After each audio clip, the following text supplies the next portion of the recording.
Amazing. Okay. I'm going to share my screen.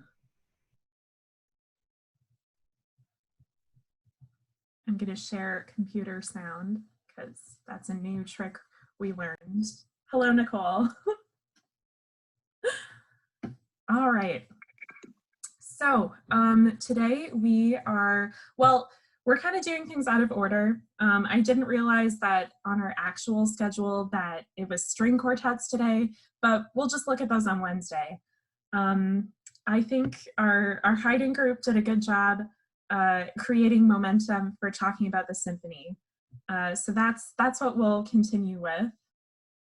We're talking about Haydn's late symphonies. So this encompasses obviously the work in the later part of his life. We will touch on the Surprise Symphony, but there are other symphonies that we'll talk about here as well. So one thing I want you to keep in mind is just talking about or thinking about like evolution of style, and style that's maybe specific to Haydn, but also style as in like a change from more Baroque sounds to classical sounds. And when we think about that, we're thinking about a shift from the concerted sound where we have, you know, soloists maybe specified in a work, to a more like homogeneous sound, or maybe sticking to homophony. So instruments that are not meant to be soloists, but kind of moving together. That's a very general statement, but at least as far as like texture, that's what we want to think about with changes in style. So talking about the Haydn late symphonies. As our Haydn group mentioned, Haydn was working for a royal family, a noble family in Austria by the name of Esterházy. And during the later part of his life, he's in negotiations, kind of creating an escape plan. It's not that he was imprisoned working for the Esterházys, but he wasn't paid as much as he probably should have been, and at least during his tenure there. So he was like looking outwards and looking for different places to make money as a composer. And this is what leads us to our Paris symphonies. So I don't know if any of you are familiar with looking into Haydn's symphonies at all, but Haydn's works are cataloged with an H number, and the H stands for Hoboken, kind of like Hoboken, New Jersey, except not that, but just the name. And after the H number, especially with our symphonies, then they have a number that's organized chronologically. So our Paris symphonies are numbers 82 to 87. There is this place called the Palais de Soubise in Paris. This was a chateau, so a little palace, and the orchestra that played here was called the Loge Olympique, which means the Olympic Lodge. And when we're talking about lodge, this has to do with a Masonic group, the Masons. So this group, with this orchestra, was comprised of people really touched by the Enlightenment and part of the Freemasons. And the man responsible for bringing Haydn here was named Joseph Bellon, and his title was Chevalier de Saint-Georges. So Joseph Bellon, really fascinating person. He is known as being, one of the first credited composers with African ancestry, which is really quite incredible. So his title, Chevalier de Saint-Georges, his father was a white, rich French person by the last name of Saint-Georges. And this man owned a plantation in Guadeloupe, which I don't know if you're already familiar with that, but it's an island. Let's see here. Yeah, so it's an island to the east of Puerto Rico, and it was a French colony. Our Chevalier, Joseph Bellon, was the son of this Frenchman and one of his African slaves named Nanon. The Chevalier, Joseph Bellon, let's see. Sorry, I'm just trying to navigate this. So you can see this painting here, this portrait, and it's really wonderful because he's painted with a fencing sword, and that's what he was known for. He was like an incredible fencer in his day, as well as being like a virtuoso violinist and composer and also conductor.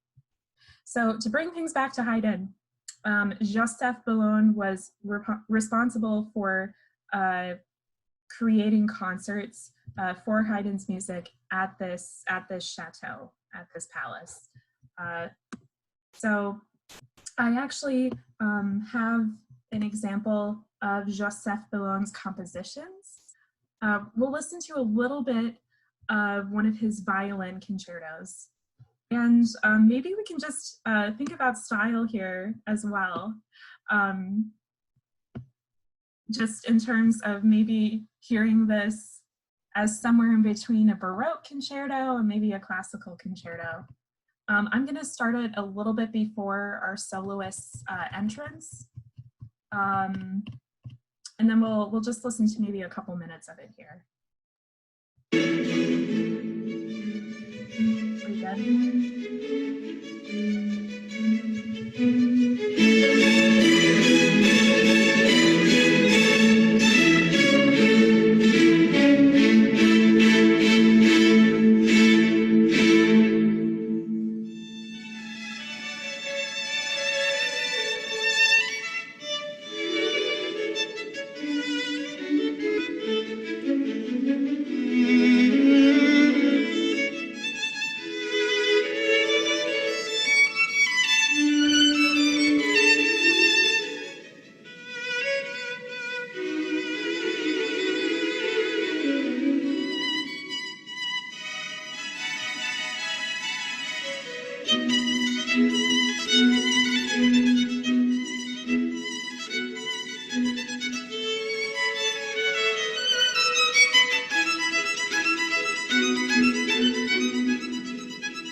Jump back into a tutti section, so everybody together. Does anyone have anything they want to say about like style or how they heard this as far as like a concerto goes? Hello to people who have joined since we started. I think it definitely feels more classical than Baroque. Totally. Yeah. Yeah. What are some things that make you feel that way, Haley? Um, the different note value changes like with the triplets and how high like the jumps are on some of the 16th notes, and just how it sounds, like how it can change drastically from like like slower pretty melody just to like really fast notes. I agree. Yeah. Yeah.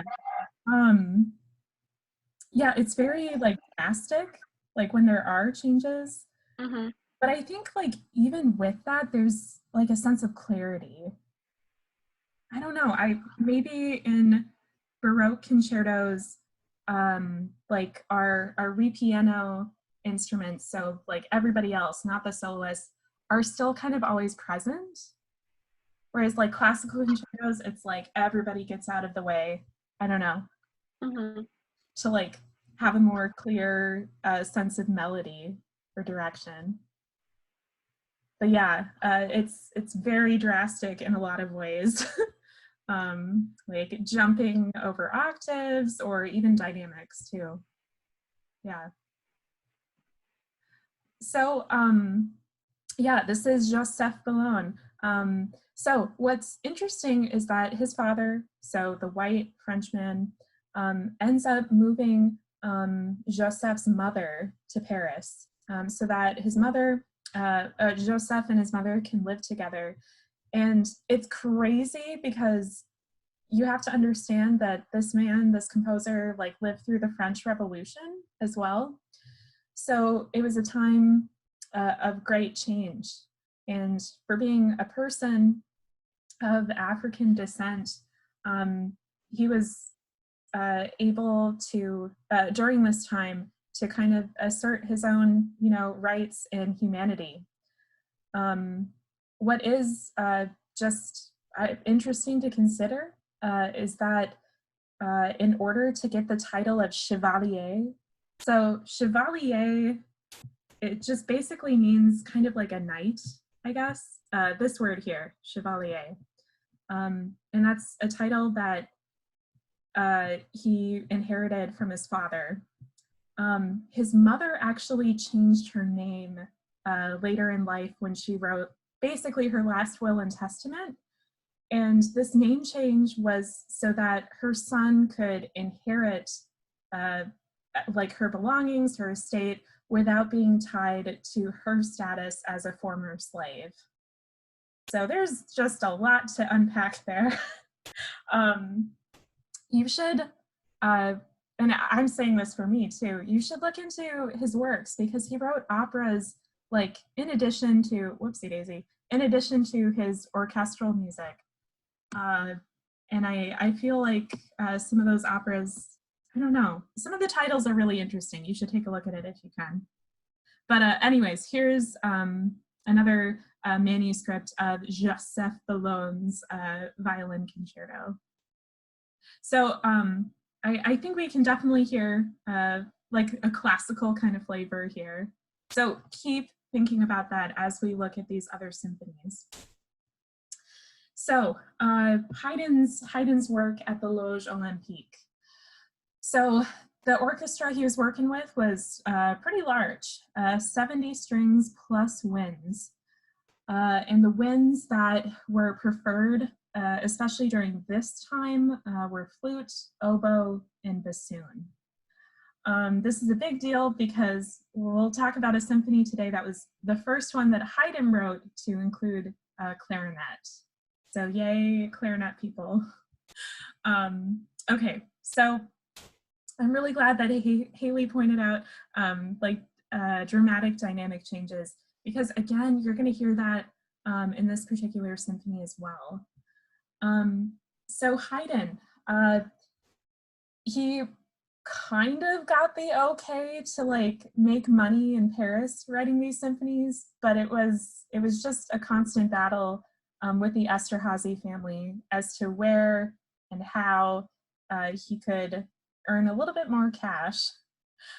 So one of the ways that Haydn really like capitalized his time in Paris was to incorporate popular melodies.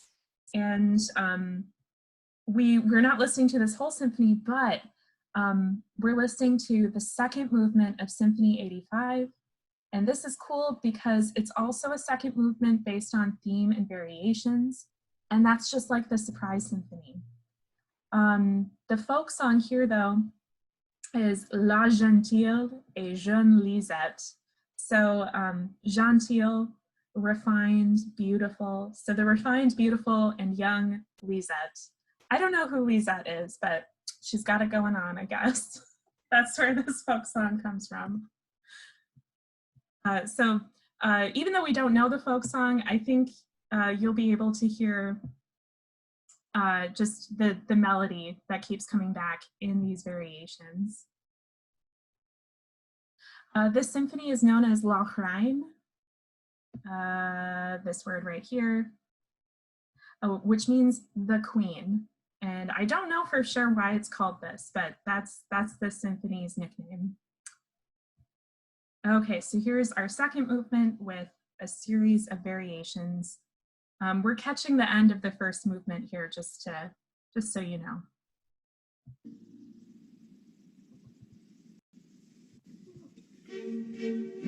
Okay, here we go.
sorry to pause it there, but so that is another movement with variations. And I wanted to be sure to catch the minor variation, which we did in E flat minor. And then that little part with like a little flute solo, and it is a solo, but I feel like it's different from when we have like solos and more Baroque concerted works, right? It's important, it needs to be there, but it's not as like center stage. But that's not to say that it's meant to be in the background and like solely complementary. It's somewhere in between. I don't know, is there anybody that agrees with that, or even more importantly, maybe disagrees with that? I wouldn't be offended.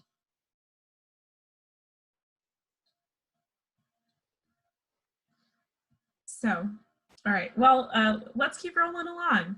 So we have another international adventure here.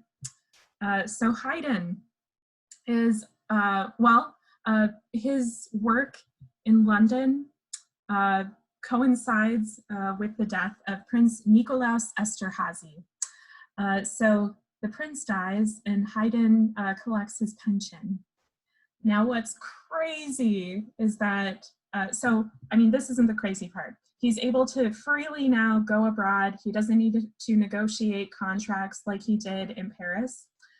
But by working like a few weeks in London, composing, premiering symphonies, he made more than he did in 20 years working at the Esterhazys. Which, just to give you a sense of like the disparity in income there, with being able to go abroad versus like just being contracted under the Esterhazy family. So, musicians, we're not in this profession to make money, right?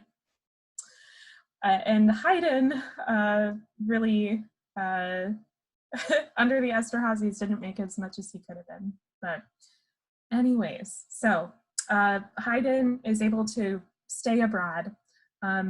He goes to London, and the London Symphonies are composed in London, so that's where they get their name. But some people call them the Solomon Symphonies, and that's because his friend and this guy, Johann Solomon, his friend, invited him. Solomon was a composer himself, but also an impresario, which meant that he organized concerts, financed concerts, he made a lot of musical events happen. And he made a contract with Haydn for 12 symphonies, including performance rights and publication. And these particular symphonies, we're going to come back to this in a second. These particular symphonies were performed at this venue called the Hanover Square Rooms, which no longer exists. I believe it was demolished in 1900. But this really represents a connection between like Germany and England. I mean, obviously we have Johann Solomon, who was also German, and Haydn making music here.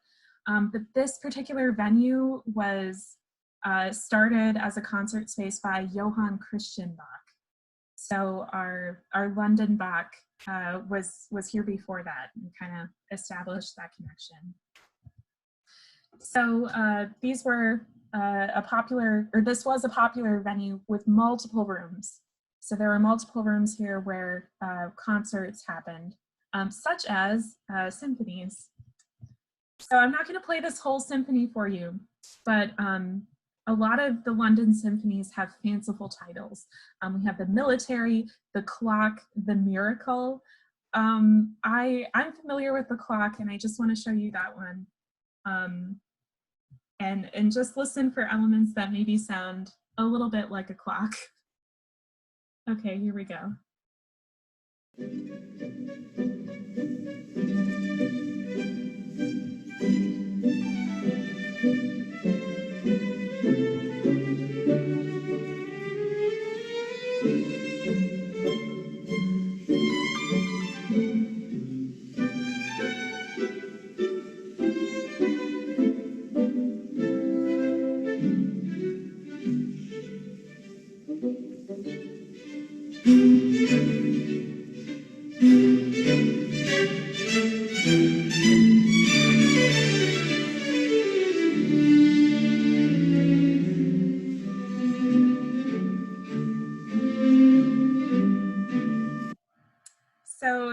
persistent, like, boom, boom, boom, boom is like, you know, it's the tick-tock of a clock, so to speak. So this is the London symphonies also include our surprise symphony, which our Haydn group talked about. So these symphonies were generally well received by the London audience, but there is that rumor that the surprise symphony was composed to wake people up. And maybe that's true. Let's just listen to a little bit of it and hold score with it. Give me 1 second here. Here we go. All right. So, like I said, we'll just listen to a little bit of it.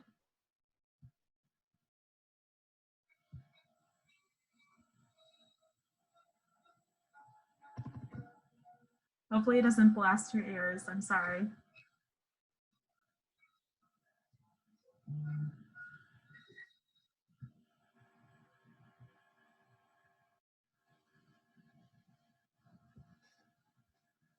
Here it comes.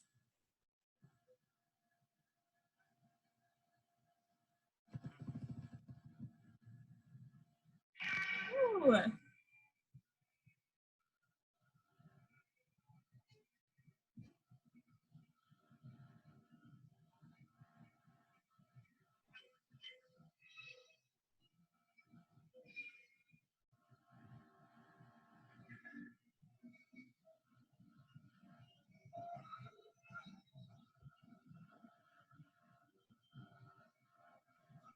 It's not coming through, I don't think. Oh, really? I can't hear it. Yeah. How about, is that better? No. No. Oh, you know what it is. Did you forget to press computer sound when you I'm did? playing it from one of the slides. Okay. I think for the next one, let me get a YouTube video. Well, okay, so we listened to this last time, so I'm not as heartbroken about that. But thank you for letting me know. Okay, so let's jump ahead. So this is this is a symphony also performed in London at our Hanover Square Rooms. We'll be listening to Symphony number 99 in E flat major from 1793. So this particular work was composed when Haydn was back in Vienna. It was performed in London. And the other thing about the symphonies here is that we kind of solidify the 4-movement structure: fast, slow, minuet, and then another fast movement. And the other thing here that is unprecedented in terms of Haydn's work is that this is one of his first symphonies to be scored for clarinets as well. On page 441 to 2 of our textbook, it talks about how it's well received. I don't have my textbook in front of me right now, but you can refer to that later. So, you know, when we listen to this, it's a later symphony. We've talked about like drastic changes in dynamics, or, you know, maybe even octaves in particular parts. But I think we want to continue to try to listen for things that might be new. So as far as the unusual scoring goes, this is generally due to the incorporation of our clarinets. But I'd really like it if we could pay attention to harmonies and maybe approach to form for this. So let's see here. Let us pull it up.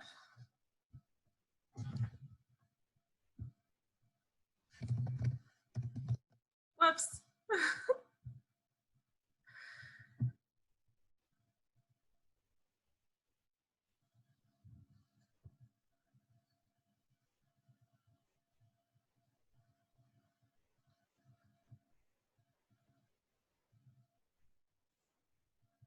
I don't know if you all can hear the fan on my laptop right now, but she's trying. She's trying her best.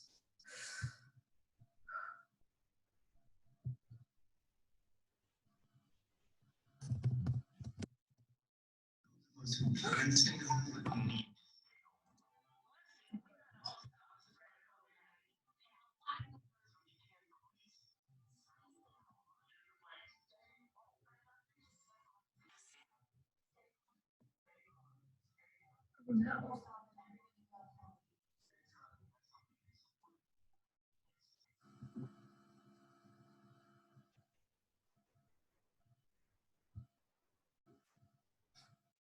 Those of us who can stay home need to.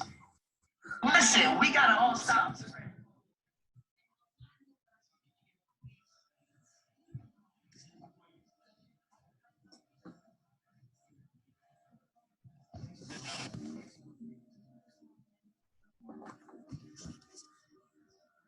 Oh my gosh. What a mess.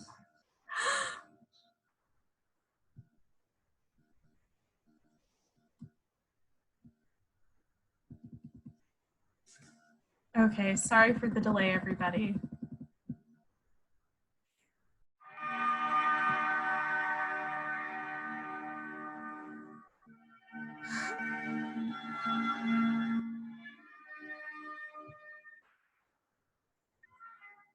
Here we are.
Go back. Yep.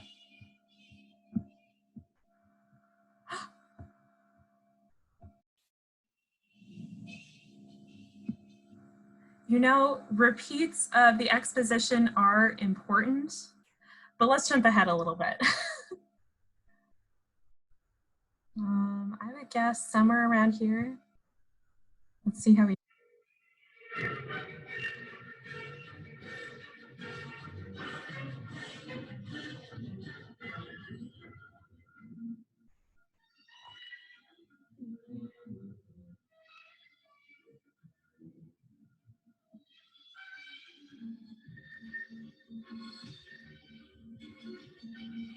Here we are.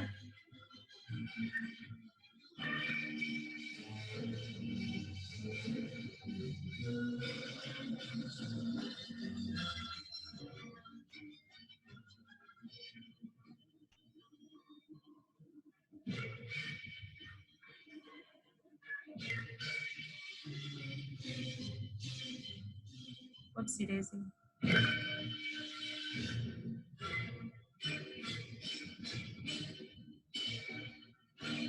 we go.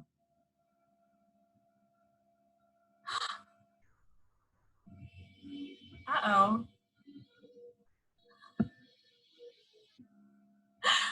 Did I just jump ahead?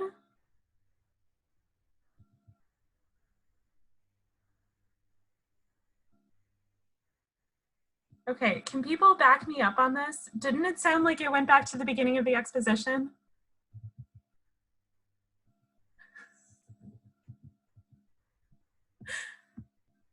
Let's see here. It's a little in and out, just Oh, because it's not with the original sound, so it's kind of hard to hear it. okay.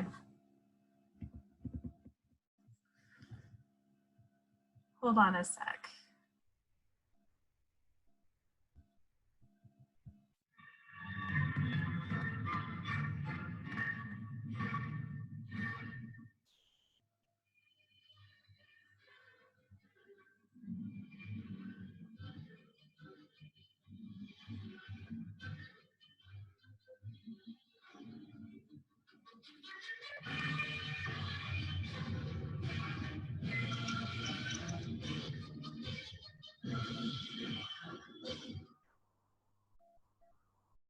Well, that feels really silly.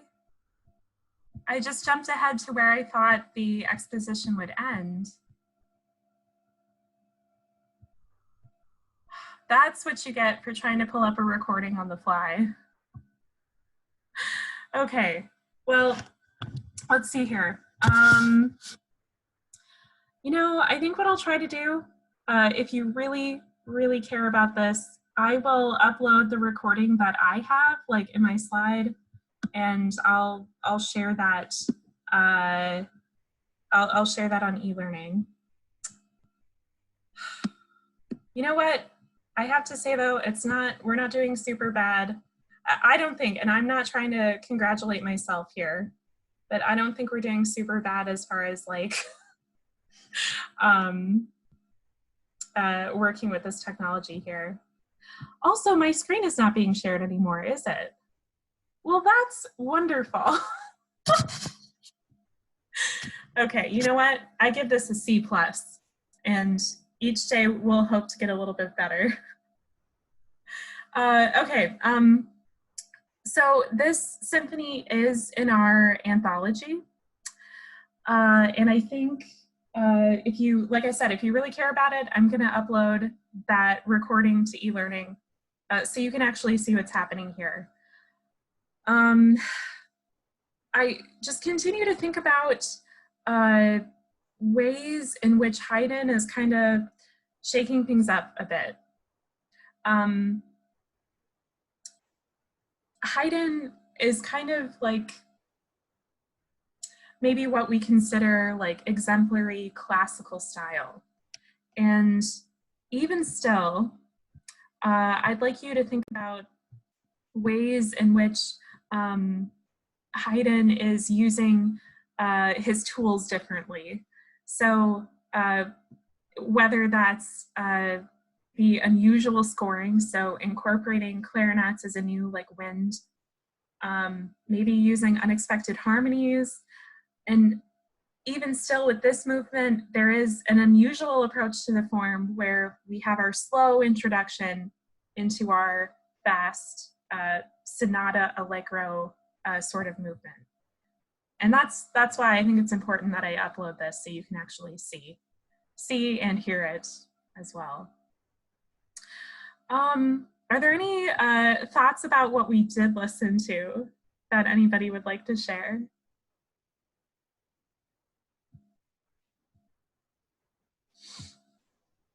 I thought the Clock Symphony, it reminded me a lot of one of his earlier ones. I think it's number 22, and it's known as like the Philosopher, and the first movement's very much like that, where it's like melody in the woodwind section, but then just tempo, upkeep, and harmonization in the strings.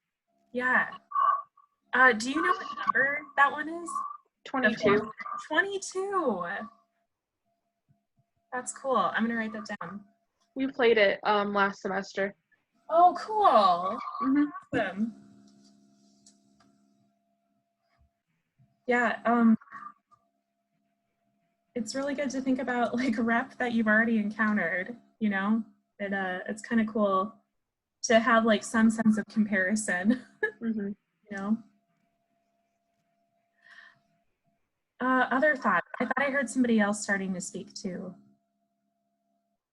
Maybe that was just Haley times 2. At least that's what I heard on my end.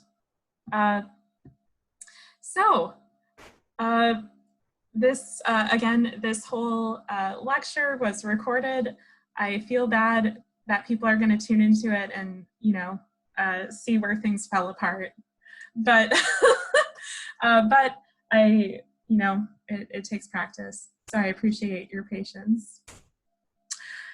So the thing with our listening quiz is that it's going to be available to take on eLearning. I'll email everyone about this too. But I think I'll leave it open to take between this week and the end of Sunday, like 11:59 p.m. Sunday. I think that'd be better to do. But again, I'll email you about it. Does anyone have questions that they need answers to? Speak now or forever hold your peace. Thank you for tuning in. This is a lot better for me, and maybe for you too.